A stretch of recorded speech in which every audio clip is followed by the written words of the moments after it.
선교사님들 정말 존경합니다. 왜냐하면 예수 믿는 사람이라면 누구나 선교를 얘기하지만 선교지에 가서 선교사로 헌신하기는 누구나 할 수 없는 일이기 때문에 그렇습니다. 하나님께서 특별한 은혜, 특별한 사명, 특별한 재능 주시지 아니하시면 이 사명 감당하기 어려운 일인데 1, 2년은 가능하겠지만 장기적으로는 불가능할 것입니다. 특별히 문화도 다르고 언어도 다르고 역사도 다르고 이런 곳에서 한 영혼을 구원하라고 하는 주님의 명령을 마음에 품고 오늘까지 이렇게 꿋꿋이 선교지에서 헌신해 오신 모든 선교사님들, 특별히 이 자리에 같이 하신 서남아시아, 필리핀 우리 선교사님들 진심으로 존경의 말씀을 드립니다. 아멘 안 하시면 이쪽 보고 할 때입니다. 저는 절대로 웃지 않는 사람, 아멘 하지 않는 사람 얼굴 쳐다보고 설교하는 일은 없습니다. 제가 스트레스 받으면서 설교할 일이 없기 때문에 그렇습니다. 2% 좀 모자라는 사람, 아멘 잘하고 싱긋싱긋 웃는 사람, 난 그 사람만 쳐다보고 설교합니다. 그래야만 저도 즐겁기 때문에 그렇습니다. 사랑하는 우리 선교사님 여러분, 여러분의 사역은 제가 알지 못하는 고통과 어려움이 아마 많을 것이라고 생각합니다. 그러나 곰곰이 생각해 보면 어려움과 고통이 없는 곳이 어디 있습니까? 문제가 없는 곳이 어디 있습니까? 모든 사람들이 노래했던 것처럼 21세기가 되어지면 정말 멋있는 어떤 이데아의 세계가 펼쳐지는 것처럼 우리가 그렇게 꿈꿔왔지만 우리가 지난 19년 동안 살아온 것처럼 해마다 우리의 삶은 더 힘들어지고 어려워지고 있습니다. 문명은 정말 놀랍게 눈부시게 발전하고 있는데 왜 우리의 삶은 이렇게 점점 힘들고 해마다 자살률은 높아지고 있을까요? 문제는 우리 모두가 가슴에 품고 있는 것처럼 오직 예수 그리스도입니다. 예수가 나라를 품고 예수가 가정을 품고 예수가 내 마음을 품어야만이 그곳에 기쁨이 있고 행복이 있고 노래가 있는 것인데 이 세상에 발달되어진 문명만 있으면 절대로 이 세상에는 기쁨이 있을 수가 없는 것입니다. 들려오는 소식, 군비경쟁, 마찰, 정오심, 대립, 분열 이런 가운데 우리는 지금 살아가고 있습니다. 어쩌면 우리의 삶이 하루하루가 전쟁이라고 표현해야 할 것입니다.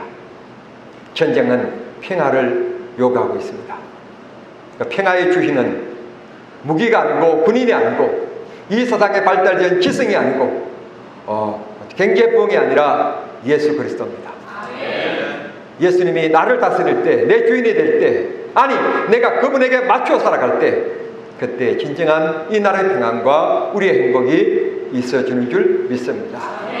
하나님께서 끊임없이 창세기부터 출애굽기, 레위기, 신명기 이르기까지 끊임없이 요청하는 한마디 말씀, 다른 주상과 다른 신을 섬기지 말고 나 여호와만을 섬겨라. 그 외에는 사람을 죽이기까지 하라고 하신 말씀, 이유는 이방신이 들어와서 물들기 때문에 하나님께서 그 고귀한 생명까지 멸절하라고 하기까지 하나님만을 섬기도록 우리에게 말씀해 주셨습니다. 그렇다고 해서 기독교는 투쟁의 종교는 아닙니다. 기독교는 사랑의 종교입니다. 모든 사람을 품어야 하고 모든 사람의 손을 잡아야만 합니다. 하나님께서 생각지도 않는 때 생각지 않는 방법으로 하나님께서 80세 노인을 보내셔서 하나님께서 이스라엘 백성들을 애굽에서 430년 동안 역사에 물들여 있는 그들, 자유에 대한 갈망도 없는 그들, 하나님께서 마음에 흥분을 주셔서 출애굽시켜 주셨습니다. 하나님이 가나안 땅으로 가라 하셨기 때문에 그 땅에는 하나님께서 함께 하실 것이고 그 길에는 하나님께서 도와주실 줄 믿었습니다. 그런데 이게 웬일입니까? 여러분, 그날 그 애굽을 나와서 우리에게도 해방이 있구나, 우리에게도 자유가 있구나 콧노래를 부르고 있는 그 시간 뒤에서 요란한 소리가 들려오기 시작합니다. 뒤돌아보았더니 자기들의 애굽에서 경험했던 일들입니다. 오늘날로 얘기하면 특수부대입니다. 그런 마병들이 지금 자기들을 다시 잡으려고 쫓아오고 있는 것입니다. 생각지도 못한 날에 해방되어서 너무 흥분되어 있는데 또 생각지 않는 문제가 발생하게 된 것입니다. 사랑하는 그리고 존경하는 선교사님 여러분, 우리 현장 가운데 또 그럴 것입니다. 생각지 않는 때에 생각지 않는 문제가 우리의 선교의 발목을 잡을 때가 있을 것입니다. 이래야 좋을까? 저래야 좋을까? 우리는 문제를 만나면 두 가지 종류의 사람들을 만나게 됩니다. 4장 18절 19절 말씀대로 모세야, 우리의 죽음터가, 우리의 무덤터가 애굽에 없어서 우리를 불러내서 이 강에서 죽게 만들었느냐. 소위 말하는 책임 소재를 따지는 타단한 사람들이 있었습니다.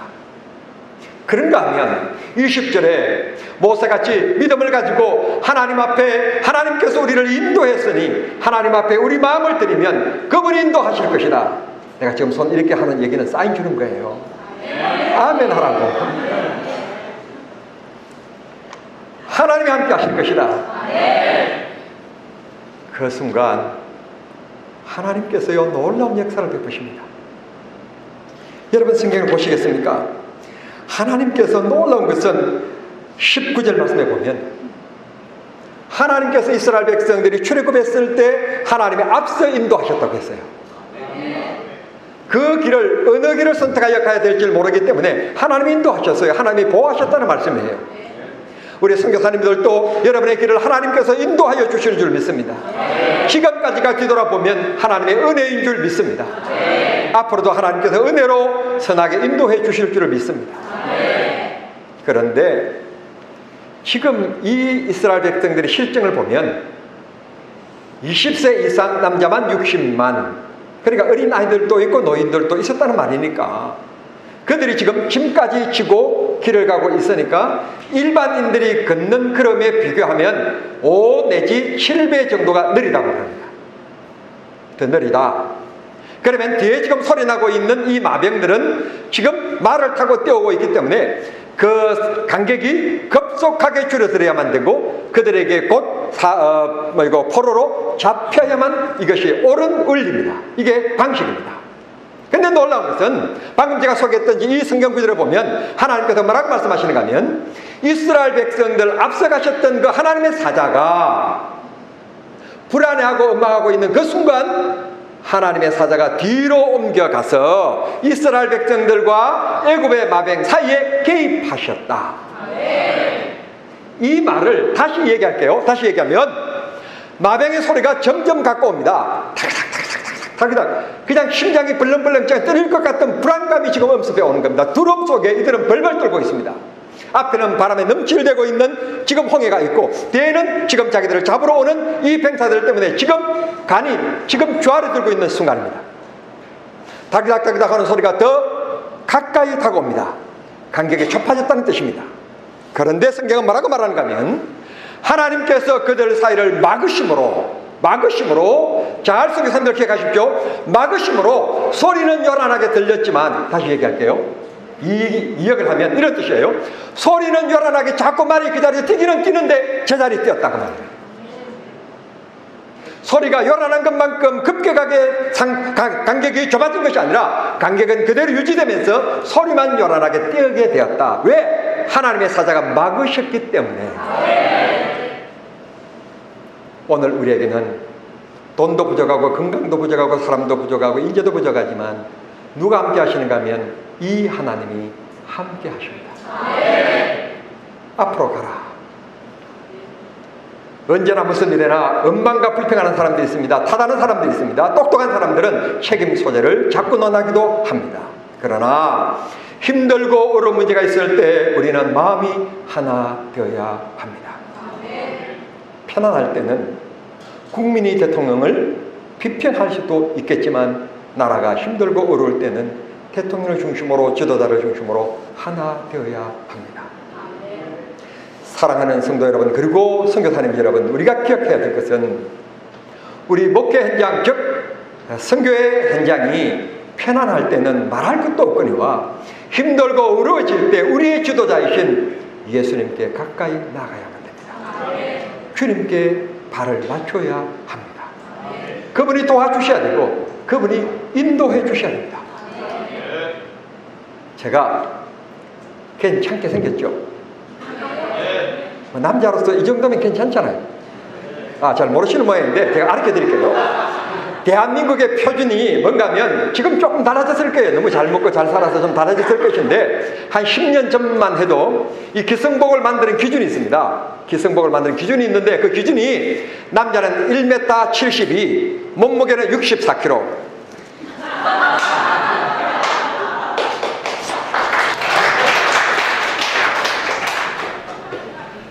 거기다가 우뚝 솟은 코. 괜찮잖아요? 제가 우리 어머니 아버지가 결혼을 했는데 아이를 못 낳았어요. 우리 아버지가 53세에 저를 낳은 거예요. 지금도 53세면 놀랄 텐데 옛날에요, 농사꾼이 53세면 아주 70, 80 노인이에요. 눈만 뜨면 지게 지고 사는 이 헛가듭으로 살아가는 노인이 53세 힘도 좋지 저를 낳게. 여러분, 자식을 낳지 못해서 애타는 그 가정에 저를 낳았는데 낳고 보니 이렇게 잘생긴 거예요. 그런데 문제는 이 아이가 성격이 너무 급해서 말을 심하게 더듬는 거예요. 여기 우리 정진호 성사님 계십니다만 저를 잘 아는데 제 삶을 잘 알 거예요. 제가 말을 심하게 더듬어가지고 사람 꼴이 아니었어요. 친구들이 놀아주기를 합니까? 제일 싫은 게 수업 시간이에요. 그때는 초등학교 선생님들이 국어 시간도, 사회 시간도, 도덕 시간도, 실업 시간도 몽땅 오늘 며칠이냐? 오늘 24일. 그래 4번 일어나서 읽어라. 됐어. 그만 앉고 그 다음 14번. 그러다가 40분 수업 다 끝나고 나갔어요. 그러니 내가 걸리는 그 날이 되면 제가 어떻게 될게요? 우리 교실 안은 웃음꽃으로 그냥 야단났어요. 그러니 제가요, 사람들과 서로 만나는 것을 좋아하겠어요, 싫어하겠어요? 이걸 가르쳐서 대인기피증이라고 그러는데 난 사람들이 이렇게 빤히 쳐다보는 게 싫어요. 나를 웃으면서 온화한 모습으로 쳐다보는 건 괜찮지만 무슨 얘기 하는 거야 지금? 눈에 힘주고 쳐다보는 사람들 나 진짜 싫어요. 그러니 제가 공부를 잘했겠어요? 뭐 인간관계가 뛰어났겠어요? 뭐 이렇게 지금 제가 그래도 말 괜찮지요? 제가 언변이 뛰어났겠어요? 그런데 제가 고신책에도 더 컸어요. 그러니 통성기도 박수치며 기도하는 거, 뭐 찬송하는 거 꿈도 못 꿨습니다. 지금처럼 예배 시간 설교 30분 넘어가면 시계 쳐다본다? 이런 것도 없었어요. 그때는요, 예배 시간 평균 1시간 반, 길으면 2시간이었어요. 더군다나 저는 섬에서 자라나서 컸기 때문에 교역자가 없어서 우리 교회 옛날 집사 위에 안수 집사 가운데 옛날 그 교회 제도 가운데 영수라고 그랬어요. 영수. 그분이 우리 숙부님이에요. 숙부님인데 1년 52주 성탄절도 필요 없고 부활절도 필요 없어요. 52주 본문이 똑같고 설교가 똑같아요. 그래서 저만큼 가면 저 얘기가 나올 거다. 그리고 저만큼 되어지면 설교 끝난다. 우리는 이미 다 깨뚫고 있어요. 그런 교회에서 자랐어요. 제가. 그랬던 제가 여름에 수양에 오신 대구 남원교회 대학부들이 나고 그때 처음으로 중학교 2학년 제가 기타를 봤어요. 기타를 치면서 찬송을 부르는데 얼마나 재미있게 찬송하는지. 나는요, 기도를 속으로만 묵상으로만 하는 줄 알았어요. 그렇게 힘차게 기도하는 줄 나는 몰랐어요. 힘차게 기도하는 모습을 제가 뒤에서 봤어요. 여러분, 구경도요, 얻을 것 있는 곳에 가서 하는 것은 축복이에요. 그래서 저도요, 그들이 힘차게 기도하는 그 시간에 저도 기도했어요. 하나님 아버지, 저도 말 좀 할 수 있게 해주십시오. 사람으로 태어나서 이 사람 꼴이 아니지 않습니까? 지금은 괜찮지만 꼴이지 않지 않습니까? 하나님 부러지셨더니 옛날 우리 어머니들 한복 입으면 인두 기억하시죠? 인두를 기도하는 제 입에다 확 집어넣는 놈이 계셨어요. 글쎄 제가 너무 놀라가지고요, 너무 뜨거워가지고 혀를 막 잡아당겼어요. 주위를 살펴봐도 아무도 그나마 앉아있고 앞에 사람이 앉아있을 뿐인데, 그때 제가 성령을 처음 하고 방언이 터지고 제가 말 괜찮게 하잖아요. 괜찮죠? 그런데 약간 듣다 보면 조금 제가 빨라져요. 지금은 제가 엄청 절제하고 있는데 말이 빨라져요. 이유는 중학교 2학년 때까지 못한 말을 하고 죽어야 되기 때문에 제가 조금 말이 조금 빨라지고 조금 빠르게 하려고 보니까 말이 엉키고 그런 때가 있어요. 다 이유가 있다는 걸 기억하시고 이해해 주세요. 딴지를 걸고 문제를 삼는 그것도 그들에게도 다 문제가 있어요. 이유가 있어요. 그냥 주님께 맡겨야 돼요. 맡겨야 돼요. 34년 동안 제가 한 교회에서 목회하면서 제가 뭐 좋은 일만 있었겠습니까? 어려운 일도 많고 눈물 흘릴 일들도 많이 있었지만 분명한 것은 믿는 자들에게는 하나님께서 협력하여 선을 꼭 이루셨지 하나님께서 그곳에서 목회를 그만두게 하지 않았어요. 안 했기 때문에 제가 오늘 이 자리에 서 있잖아요. 잘 모르시는 모양인데 제가 목회하는 곳이요 아파트가 막 있고 있는 동네가 아니에요. 그냥 그 들판에 교회 하나 서 있는 깡촌 목회예요. 그곳이 또 어떤 곳인가 하면 화성시 분여 연쇄살인사건이 일어나는 바로 그곳 주인공이에요. 제가 그러니 목회가 얼마나 힘들었겠어요. 전도에서 마을홈에 가버리고 전도에서 마을홈에 가버리고 하는 그런 교회예요. 지나놓고 보면 모두가 하나님의 은혜였고 하나님의 축복이었어요. 존경하는 우리 선교사님들, 우리 삶 가운데서 우리 사역 가운데서 힘든 일이 한두 가지가 아닐 것입니다.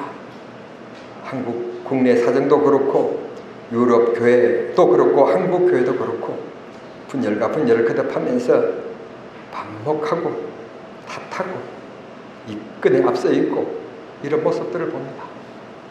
그러나 선교사님들은 그런 걸 다 초월하고 오직 예수, 오직 영혼, 복음 전도를 위해서 생을 드리고 있고 삶을 드리고 계시니 존경하지 않을 수가 없습니다. 제가 한 번도 가보지 못한 이 길을 여러분들은 묵묵히 저 멀리 지금 달려가고 계시니 정말 존경스럽습니다.